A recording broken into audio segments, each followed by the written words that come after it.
갑신일주론. 절벽 위에 도끼 부활하는 거목. 신일 오만한 야성 은빛 사신의 등장.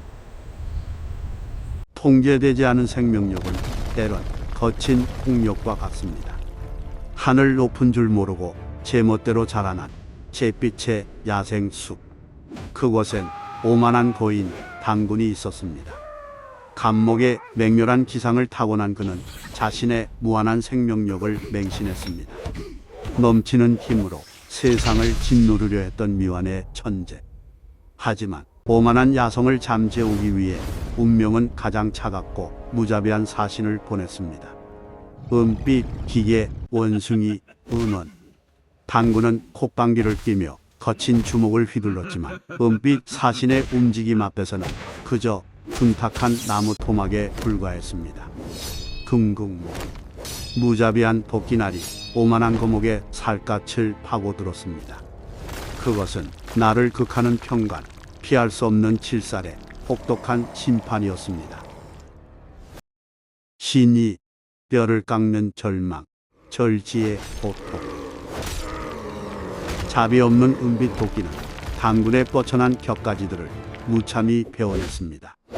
그것은 그가 평생 쌓아온 오만함이자 헛된 허영이었습니다. 태어나 처음으로 뼛속 깊은 공포가 스며들었습니다. 쉴 새 없이 몰아치는 공격에 피투성이가 된 거인. 그는 결국 칠흑 같은 어둠이 아가리를 벌리고 있는 아득한 절벽 끝으로 내몰렸습니다. 기댈 곳조차 모두 부서져 버린 완벽한 고립. 하늘도 땅도 더 이상 그의 편이 아니었습니다. 12운성 절지. 모든 기운이 끊어지고 세상과 단절된 절대적인 절망의 공간. 발밑은 끝없는 심연.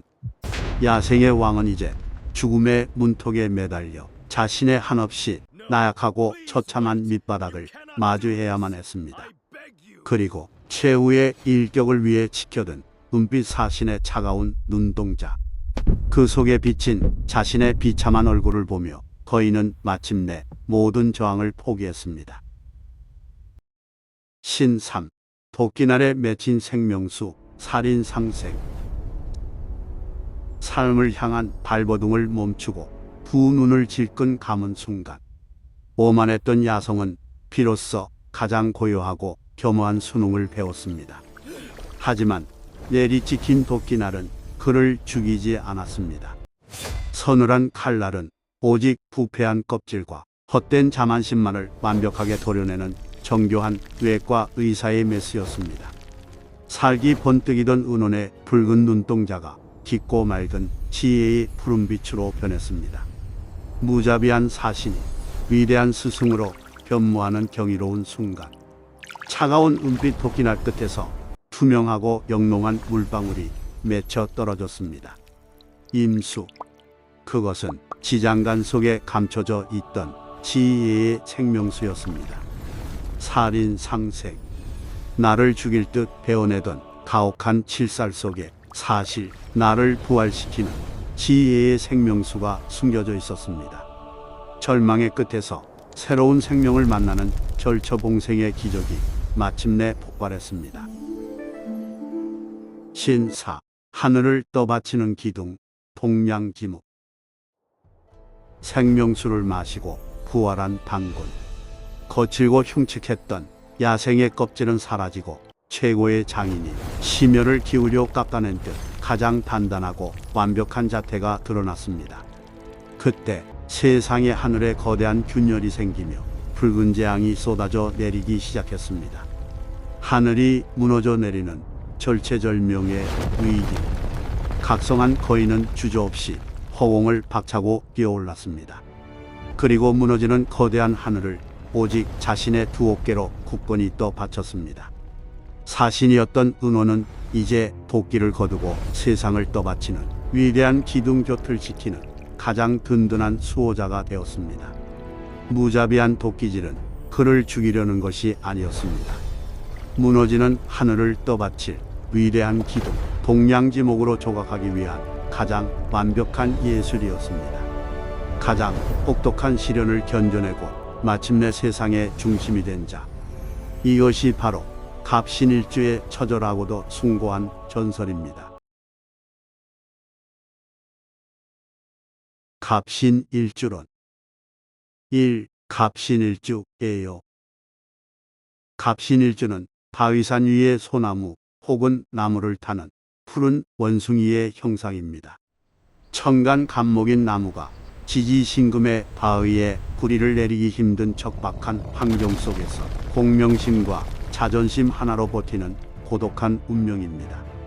갑신일주는 다재다능하고 호기심이 많아 일을 벌이기 쉽지만 섣부른 욕심은 낭패를 부릅니다.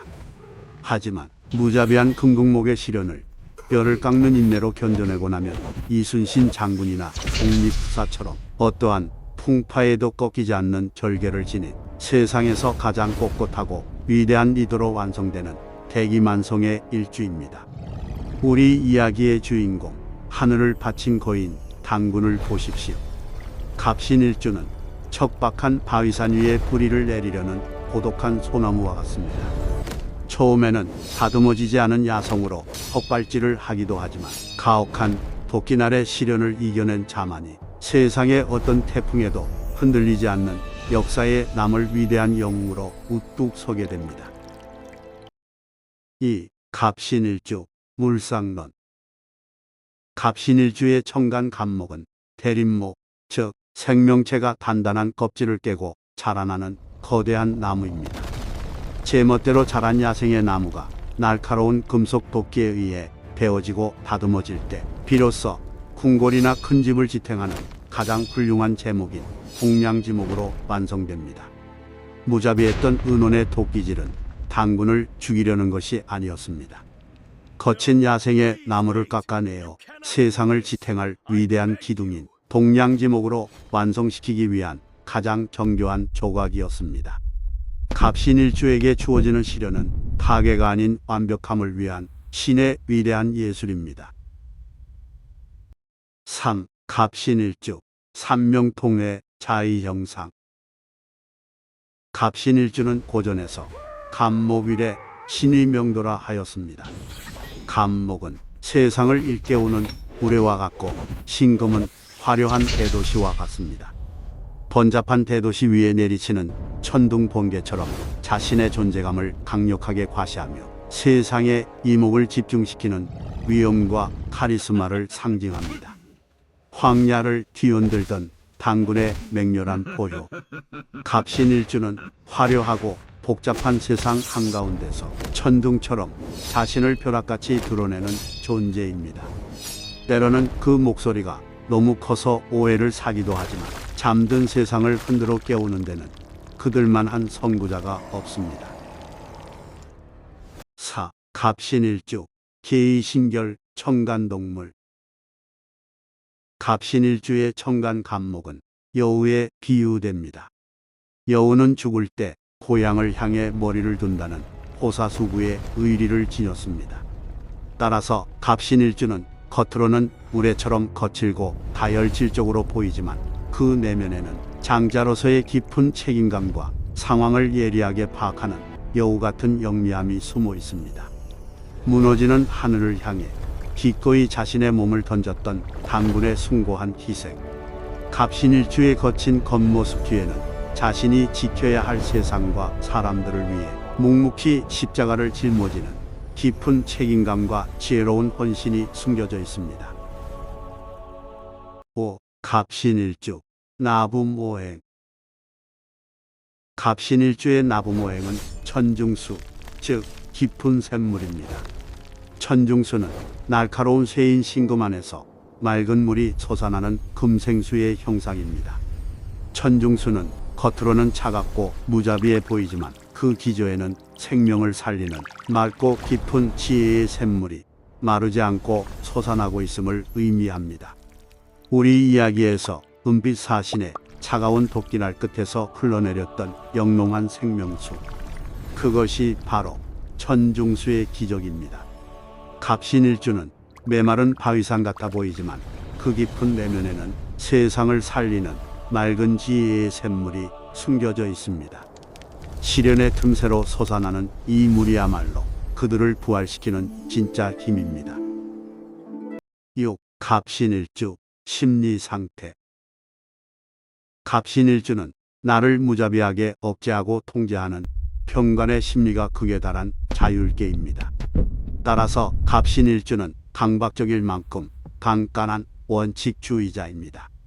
하지만 목의 본질인 인정과 측은지심을 바탕으로 하기에 가혹한 억압 속에서도 타인을 불쌍히 여기고 세상을 구하려는 따뜻한 어질물 잃지 않는 정의로운 영혼입니다. 살이 베이는 고통 속에서도 당군은 세상을 원망하지 않았습니다. 갑신일주의 심장에는 평간의 가혹한 통제를 견뎌내는 초인적인 인내심이 있습니다. 그리고 그 인내의 끝에는 약한 자들을 긍휼히 여기고 세상을 바치려는 가장 따뜻한 어짐이 자리 잡고 있습니다. 7. 갑신일주 지장간. 갑신일주의 지지신금 안에는 무토편재, 임수편인, 경금편관이 숨어 있습니다. 나를 찌르는 도끼날인 경금편관의 고통이 극한에 달했을 때 그 칼날 속에서 지혜의 물인 임수편인이 흘러나와 나를 다시 살려내는 기적, 살인상생의 완벽한 구조를 가졌습니다. 큰 야망인 편재를 칠살의 고통인 편관과 수용하는 편인으로 이루어내는 극적인 삶입니다. 나를 죽일 듯 베어내던 도끼, 경금편관 속에서 나를 부활시키는 지혜의 생명수, 임수편인이 스며들었던 찰나의 순간. 살인상생. 갑신일주는 고통을 피하지 않습니다. 그 고통을 기꺼이 받아들여 가장 깊은 깨달음으로 승화시키고 마침내 세상을 떠받치는 완벽한 기둥으로 다시 태어납니다. 8. 갑신일주 12운성. 갑신일주는 12운성으로 기운이 완전히 끊어지는 절지에 해당합니다. 절지는 벼랑 끝에 몰린 절체절명의 위기와 단절을 의미합니다. 하지만 명리학에서는 이를 절처봉생이라 부릅니다. 절처봉생이란 모든 것을 잃고 포기한 순간 숨겨진 지혜인 편인을 통해 끊어진 명줄이 이어지며 기적처럼 극적으로 부활하는 드라마틱한 운명입니다. 낭떠러지 끝 모든 기운이 끊어진 절지의 어둠 속에서 당군은 저항을 포기했습니다. 하지만 죽음의 문턱에서 새로운 생명을 만나는 기적, 절처봉생이 일어났습니다. 이처럼 갑신일주의 인생은 바닥을 쳐야만 다시 튀어오릅니다. 가장 깊은 절망의 끝에 반드시 가장 찬란한 부활이 기다리고 있습니다. 9. 갑신일주 12신살. 갑신일주는 일간 기준으로는 모든 것을 빼앗기고 베이는 겁살에 일지 기준으로는 신자진 삼합의 시작으로 새로운 무대를 밟는 시살에 해당합니다. 따라서 갑신일주는 자만심과 낡은 껍질을 무자비하게 빼앗는 겁살로 인하여 아픔을 겪지만 거기에 머물지 않고 지살의 역량으로 끊임없이 새로운 세상과 인물을 향해 나아가는 역동적이고 맹렬한 개척자입니다. 우리 이야기에서 겁살로 인해서 낡은 껍질과 오만함을 무자비하게 빼앗겼던 당군. 하지만 그는 지살로 인해 절망에 멈추지 않고 무너지는 하늘을 떠받치는 새로운 운명을 스스로 선택했습니다. 갑신일주여, 빼앗기는 것을 두려워하지 마십시오. 잃어버린 빈자리에 가장 위대한 새로운 세계가 채워질 것입니다. 10. 갑신일주 당사주. 갑신일주는 당사주에서 천고성에 해당합니다. 천고성은 하늘의 고독을 의미하며 독립적이고 강인한 기질 때문에 이별과 고독이 필연적으로 따릅니다. 따라서 갑신일주는 타인에게 의지하지 않고 매사 철저히 대비하지만 자신의 기준에 맞지 않으면 쉽게 절연하는 차가운 종욕의 기운이 있어 외로움을 스스로 자처합니다. 하지만 그 깊은 수심을 종교나 철학으로 승화시킵니다. 우리 이야기에서 묵묵히 하늘을 바치고 선 거인의 뒷모습은 한없이 외롭고 쓸쓸했습니다. 갑신일주는 천고성, 하늘이 내린 고독을 타고났습니다. 따라서 갑신일주는 평범한 행복 대신 세상의 기둥이 되기를 선택했기에 필연적으로 외롭지만 그 고독 속에서 가장 숭고한 영혼의 성숙을 이루어냅니다. 10일 갑신일주 신살. 갑신일주에는 바늘과 도끼처럼 예리한 현침살, 강력한 권력과 시련을 상징하는 칠살 등이 있습니다. 따라서 갑신일주는 호기심이 많고 다재다능하며 직관력이 예리합니다.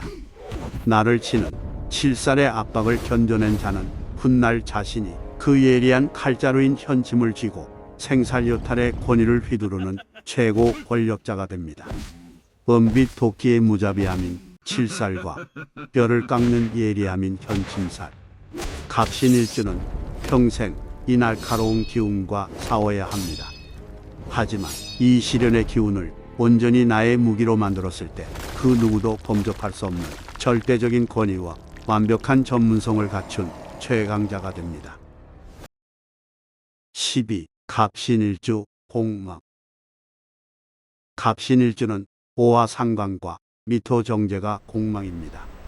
따라서 갑신일주는 화려한 말과 표현력을 상징하는 상관, 그리고 현실적이고 즉각적인 재물을 상징하는 정제에 대한 하늘 창고가 비어 있습니다.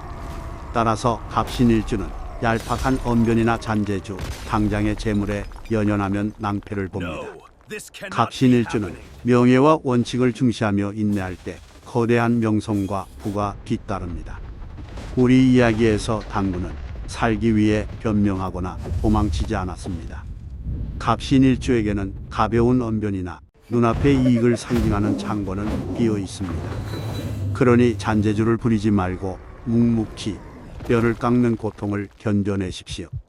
당신이 진짜 기둥이 되었을 때 세상의 모든 명예가 당신을 우러러볼 것입니다.